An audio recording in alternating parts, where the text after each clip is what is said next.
Hello dear students, कैसे हैं आप लोग। Welcome to ICT virtual classroom. Today we will continue the same topic, that is the verb. Verb मैंने आपको कल बताया था कि क्या होता है। कोई भी हम एक्शन कर रहे हैं उसको हम बोलते हैं doing action, that is your verb. जैसे सीता लाफ्स, हंसती है, तो क्या है, एक एक्शन कर रही है। ठीक है, तो उसमें दो चीजें बताई थी कल मैंने। वर्ब, एक स्टेट बताया था और एक बताया था मैंने एक्शन। जैसे अगर मैं बोलूंगी राम इज अ बॉय, तो क्या बता रही हूँ, स्टेट बता रही हूँ मैं कि राम क्या है, एक लड़का है। ठीक है। अगर मैं बोलूंगी राम लाफ्स या राम गोस, तो यहाँ पे जो है दो तरह के हम वर्ब यूज करते हैं। एक होता है हमारा मेन वर्ब और एक होता है हमारा ऑक्सिलरी वर्ब। ऑक्सिलरी वर्ब जो होता है वो क्या करता है, मेन वर्ब को हेल्प करता है। ठीक है।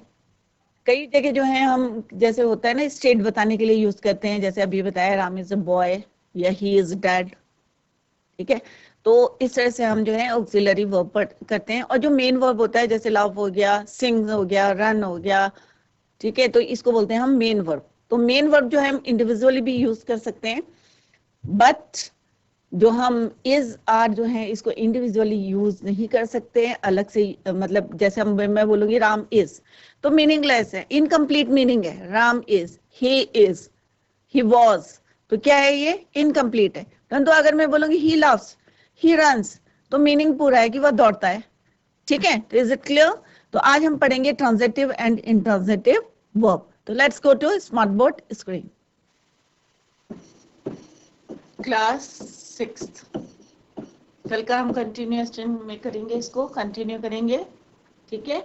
हम वर्ब पढ़े थे, तो kinds of verb, transitive verb and intransitive verb. हम इसकी डेफिनेशन देखेंगे ट्रांजिटिव वर्ब की, और फिर देखेंगे दोनों में क्या डिफरेंस है, what is the difference between transitive and intransitive verb. और आपको कैसे उसको डिफरेंशिएट करना है वो भी मैं आपको बताऊंगी।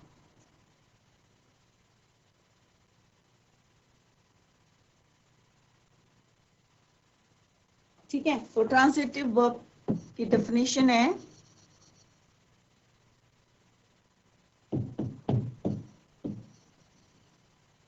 जैसे यहाँ पे लिखा हुआ सकर्मक क्रिया, हिंदी में क्या बोलते हैं इसको, सकर्मक क्रिया। तो what is the definition, a verb which requires an object after it to complete its sense। कि वो जो है वर्ब जो रिक्वायर करता है एक ऑब्जेक्ट। वर्ब के बाद क्या होना चाहिए, वर्ब होना चाहिए। इट रिक्वायर्स वर्ब, उसको बोलते हैं ट्रांजिटिव। अगर कोई भी वर्ब है उसके बाद हम अगर कोई भी जो है ऑब्जेक्ट नहीं यूज कर रहे हैं तो उसको बोलते हैं इंट्रांजिटिव वर्ब। तो ट्रांजिटिव वर्ब की डेफिनेशन क्या है, दोनों की यहीं पे लिख देंगे। तो ट्रांजिटिव वर्ब क्या होता है, a verb which requires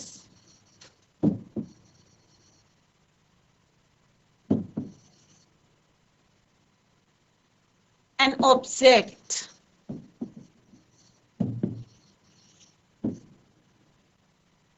after it to complete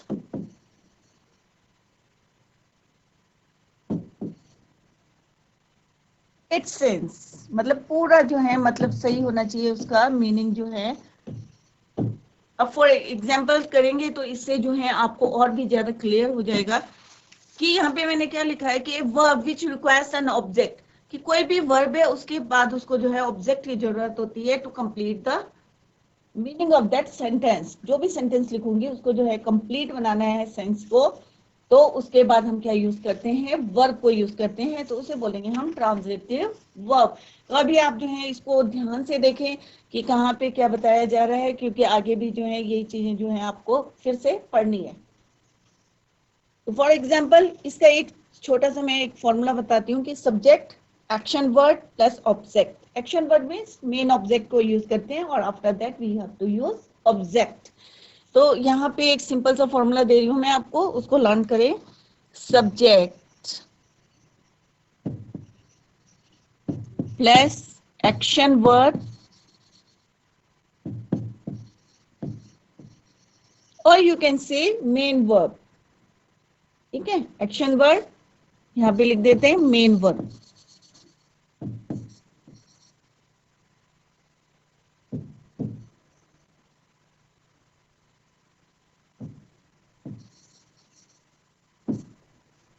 उसके बाद किसकी जरूरत होती है? ऑब्जेक्ट की।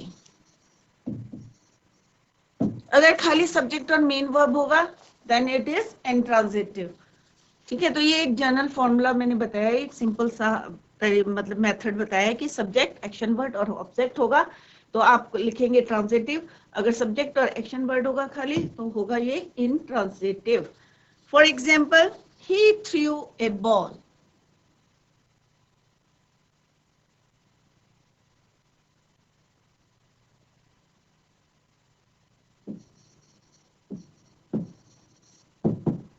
He threw a ball.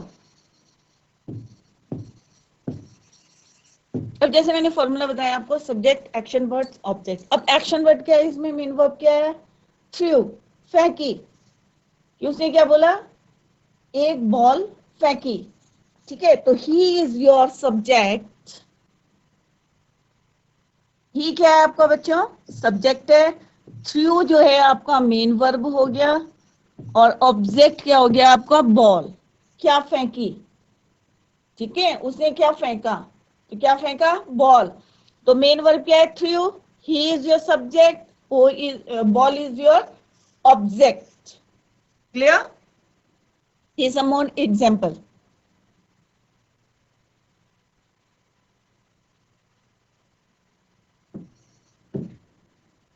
I love flowers.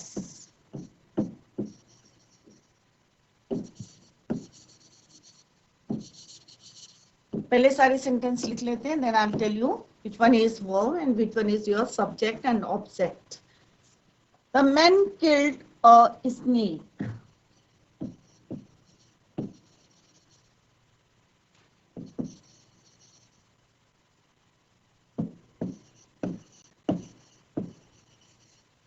Past tense में कि एक आदमी ने क्या मारा? स्नेक मारा।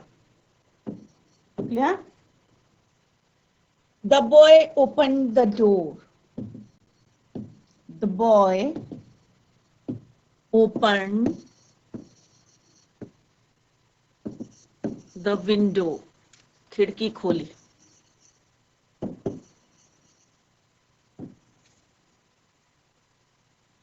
Aditi made a doll.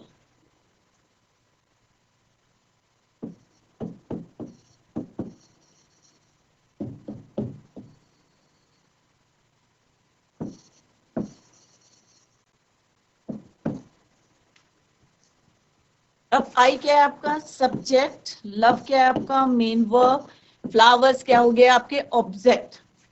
वो किससे प्यार करता है? फ्लावर्स से। आदमी ने किसको मारा? स्नेक को मारा। तो एक्शन वर्ब, एक्शन क्या हो गया इसमें? एक्शन वर्ब क्या हो गया? Action word, that is killed. तो ये क्या है आपका? Main verb.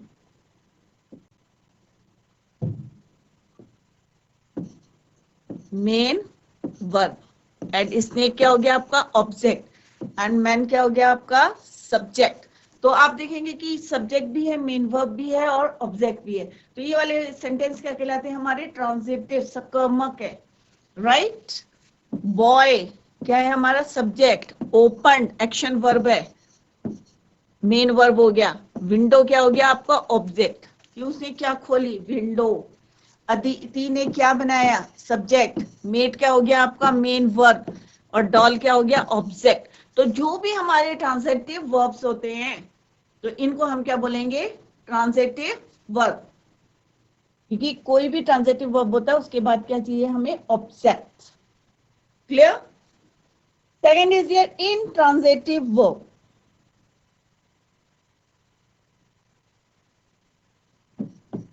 सेकेंड क्या है आपका? intransitive. intransitive verb.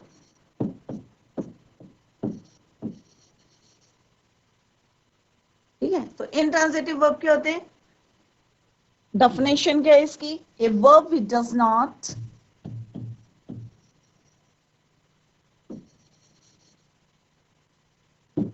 which does not require an object, जो वर्ब में जो है रिक्वायरमेंट नहीं होती है ऑब्जेक्ट की, टू कंप्लीट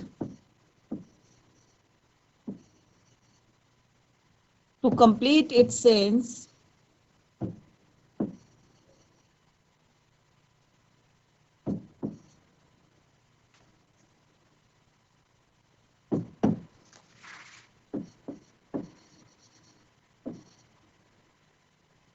but makes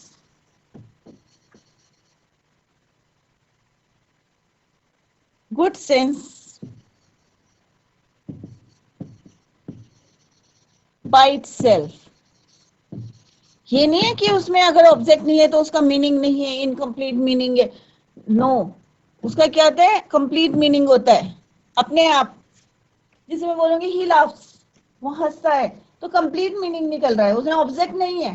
तो इनट्रांजिटिव वर्ब कौन से होते हैं बच्चों? ए verb which does not require an object, जिसमें ऑब्जेक्ट नहीं जरूरत होती है, बट जो अपना सेंस जो बनाता है वो क्या होता है? अपने आप, गुड सेंस बाय इटसेल्फ। मतलब ये नहीं है कि इनकम्प्लीट सेंटेंस है या सेंस नहीं है उसमें, ये कोई मीनिंग नहीं निकल रहा है। नो, उसका जो है पूरा कंप्लीट सेंस है, कंप्लीट मीनिंग है। जैसे मैं बोलूंगी द मैन डाइड, अब मैं बोल रही हूँ आदमी मर गया, ऑब्जेक्ट तो है नहीं इसमें, खाली क्या हमारा सब्जेक्ट है और मेन वर्ब है। तो जहां पे मेन वर्ब और सब्जेक्ट और मेन वर्ब होते हैं उसको बोलते हैं इंट्रांजिटिव वर्ब। उसको जो है ऑब्जेक्ट की जरूरत नहीं होती, अपने आप जो है उसका कंप्लीट सेंस बनाता है। तो इसका जो है ना फॉर्मूला अगर आप बनाना चाहें तो क्या बन सकता है? सब्जेक्ट और मेन वर्ब या action verb. For example, she smiles,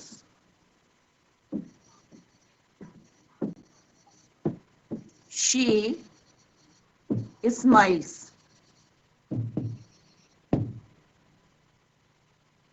The man died,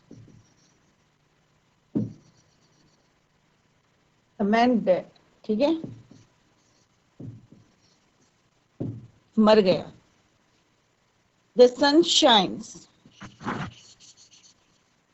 the sun shines.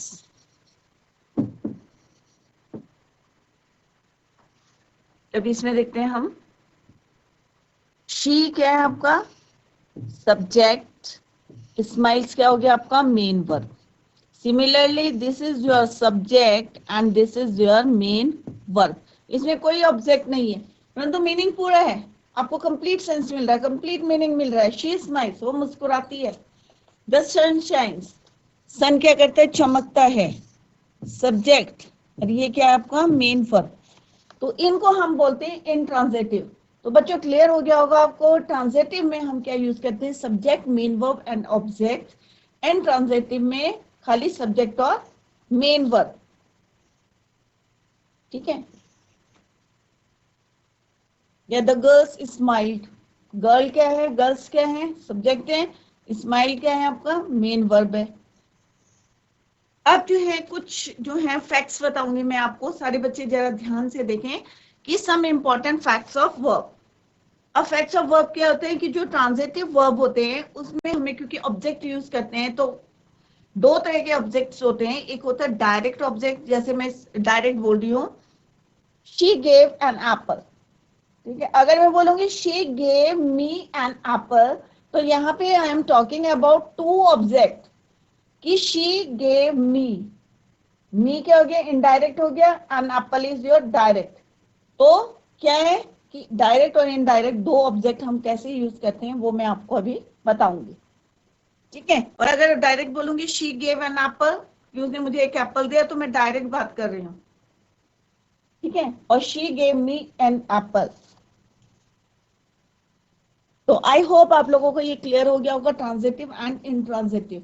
अभी मैं इसका डिफरेंस भी बताऊंगी कि आपको सेंटेंस बता के बताऊंगी कि किस तरह से डिफरेंस को आप कर सकते हैं, और तब जो है हम क्या करेंगे? एक्सरसाइज करेंगे। क्लियर?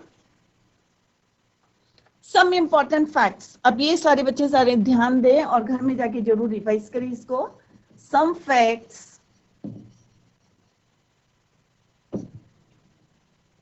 सम इम्पॉर्टेंट फैक्ट्स लिख देते हैं। Some important facts of verb.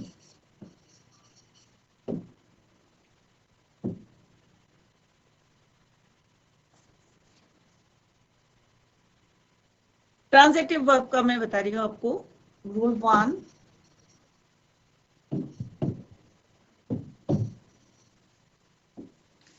अब रूल 1 क्या है कि ट्रांजिटिव वर्ब में अब हम जो ट्रांजिटिव वर्ब यूज करते हैं, give, ask, offer, promise, tell, etcetera, और इसमें क्या होता है हमारे दो ऑब्जेक्ट भी यूज करते हैं। किसी को देना, पूछना, आस्क, ऑफर, प्रॉमिस,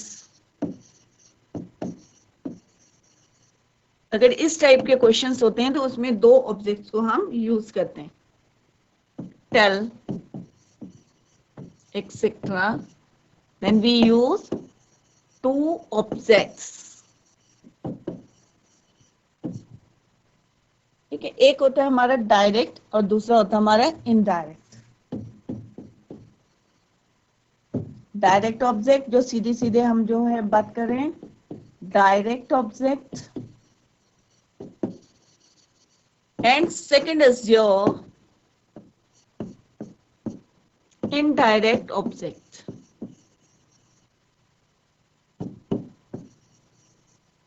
अब बच्चे जो है हमेशा मैंने देखा है कि कंफ्यूज करते हैं, उन्हें यही नहीं पता रहता है कि डायरेक्ट ऑब्जेक्ट कौन सा और इनडायरेक्ट ऑब्जेक्ट जो है कौन सा है। तो जो indirect object is always use before direct object. जो इनडायरेक्ट ऑब्जेक्ट होता है उसको हमेशा कहाँ यूज करते हैं, इनडायरेक्ट ऑब्जेक्ट से पहले। अब कैसे करते हैं, यहाँ पे मैं कुछ एग्जांपल्स आपको दे रही हूँ, तो उससे जो है आपको क्लियर हो जाएगा कि यहाँ पे मैंने लिखा है सब्जेक्ट, वर्ब, इनडायरेक्ट ऑब्जेक्ट,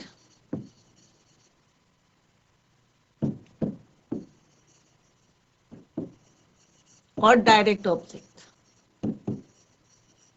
मैंने उसी सीक्वेंस से लिखा है तो आप लोगों को याद हो जाएगा जिससे इजीली कि डायरेक्ट ऑब्जेक्ट से पहले हम जो है इनडायरेक्ट ऑब्जेक्ट को यूज करते हैं। आगे में जब टेंसेज या डायरेक्ट इनडायरेक्ट कराऊंगी तब भी आपको ये यूज होंगे इनडायरेक्ट और direct object.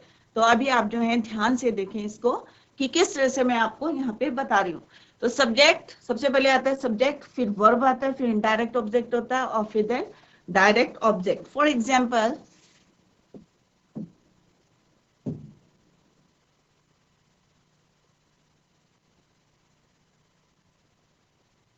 first one is she gave me an apple. She gave me an apple.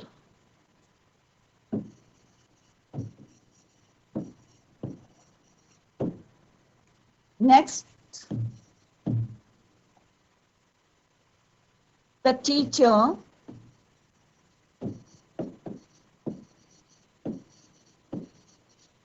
told us माने हमें,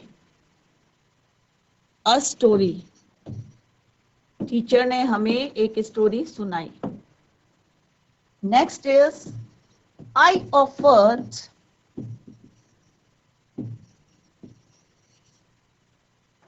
him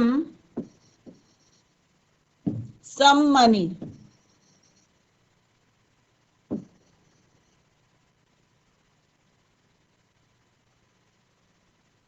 He promised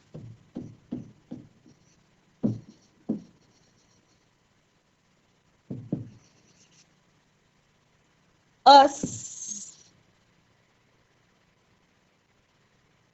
a holiday, कि उसने हमें प्रॉमिस करा एक छुट्टी के लिए। Clear? One more example, she asked me its price. she asked me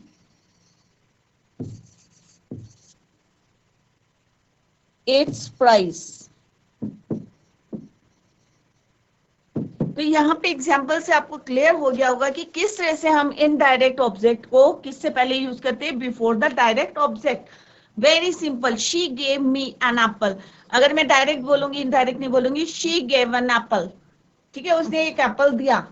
अब मैं इनडायरेक्टली बोल रही हूँ she gave me an apple. तो मी क्या है आपका इनडायरेक्ट ऑब्जेक्ट है, an apple is your direct object. Similarly in the next sentence, the teacher told us a story. Teacher ने क्या सुनाई, एक स्टोरी सुनाई. तो टीचर टोल्ड, टोल्ड क्या हो गया आपका वर्ब हो गया, मेन वर्ब ये चल रहा है आपका, gave, told, offered, promised, asked. ठीक है, टोल्ड अस, अस क्या हो गया इनडायरेक्ट ऑब्जेक्ट हो गया. A story, story is your direct object. Simple भी बोल सकती थी मैं, the teacher told a story. परंतु अगर अस बोल रही हूं मैं, the teacher told us a story, तो it means us is your indirect object. I offered him some money. कि मैंने जो है उसको ऑफर करा कुछ मनी का. ठीक है, अगर मैं बोलूंगी I offered some money, कि मैंने ऑफर करी मनी, किसको करी नहीं है, I offered some money. him आ गया तो क्या हो गया, वो इनडायरेक्टली उसको करी. I offered, कि मैंने क्या करा, उसे जो है कुछ मनी ऑफर करी. He promised us a holiday, कि उसने हमसे जो है एक हॉलीडे के लिए जो है प्रॉमिस करा. अगर मैं बोलूंगी ही प्रॉमिस्ड हॉलीडे, कि उसने जो है सिंपल है कि एक छुट्टी के लिए हमें प्रॉमिस करा. अगर मैं बोल रही हूँ इफ आई एम क्या बोल रही हूँ, ही प्रॉमिस्ड अस, कि हमसे, इनडायरेक्ट हो गया us, a holiday. She asked me its price, उसने मुझसे, उसने प्राइस पूछा, डायरेक्ट हो जाएगा, खाली उसमें इनडायरेक्ट नहीं आएगा. अगर उसने मुझसे पूछा, she asked me its price, इसका प्राइस क्या है. ठीक है, तो यहाँ पे डायरेक्ट और इनडायरेक्ट ऑब्जेक्ट का आपको डिफरेंस समझ में आ गया होगा कि किस तरह से हम डायरेक्ट और इनडायरेक्ट जो है हम यूज कर रहे हैं. अगर सिंपल से इंट्रोगेटिव सेंटेंसेस होते हैं, will you make me a cup of T, क्या आप मेरे लिए एक कप चाय बनाएंगे. तो यहाँ पे मी क्या हो गया आपका इनडायरेक्ट हो गया, और अ कप ऑफ टी क्या हो गया आपका डायरेक्ट ऑब्जेक्ट हो गया. सिमिलरली एक और रूल है, वो हम नेक्स्ट लेक्चर में पूरा करेंगे, कि प्रीपोजिशन जो है हम यूज करते हैं टू और फॉर, तो किससे पहले करते हैं. तो जैसे एक एग्जांपल में आपको बता रही, she gave an apple to me. ठीक है, तो इसमें डायरेक्ट ऑब्जेक्ट पहले आएगा और इनडायरेक्ट जो है बाद में आएगा. तो दोनों केसेस मैंने बताए हैं आपको कि अगर प्रीपोजिशन का यूज करेंगे तो इनडायरेक्ट जो है बाद में आएगा, डायरेक्ट पहले आएगा. और अगर हम सिंपल सेंटेंसेस बोलेंगे तो इनडायरेक्ट पहले आएगा, डायरेक्ट ऑब्जेक्ट बाद में आएगा. तो सेकंड रूल जो है मैं नेक्स्ट लेक्चर में आपको क्लियर करूंगी. तो बच्चों आज हमने जो है ट्रांजिटिव और इनट्रांजिटिव वर्ब देखे कि किस तरह से हम जो है उसमें डिफरेंस बताया था मैंने, कि ट्रांजिटिव में जो है हम ऑब्जेक्ट यूज करते हैं आफ्टर मेन वर्ब, और इनट्रांजिटिव में जो है हम मेन वर्ब यूज करते हैं और कोई ऑब्जेक्ट उसमें यूज नहीं करते हैं. वो अपने आप जो है कंप्लीट जो है मीनिंग देता है सेंटेंस का. जैसे ही लाफ्स, ही सिंग्स, तो इसमें हमें ऑब्जेक्ट यूज नहीं कर रहे हैं. अगर मैं बोलूंगी ही सिंग्स अ सॉन्ग, तो इसमें क्या हमारा ऑब्जेक्ट है. तो आई होप आप लोगों को जो है डिफरेंस समझ में आ गया होगा ट्रांजिटिव और इनट्रांजिटिव वर्ब में, क्योंकि ये छोटी छोटी बातें होती हैं, बच्चों को क्लियर नहीं रहते हैं और आगे जो है प्रॉब्लम आती है. तो आपकी जो है 6th क्लास है, तो ध्यान से पढ़ें. इसी लेक्चर को हम नेक्स्ट उसमें जो है लेक्चर में कंटिन्यू करेंगे. Till then bye, take care, have a nice day.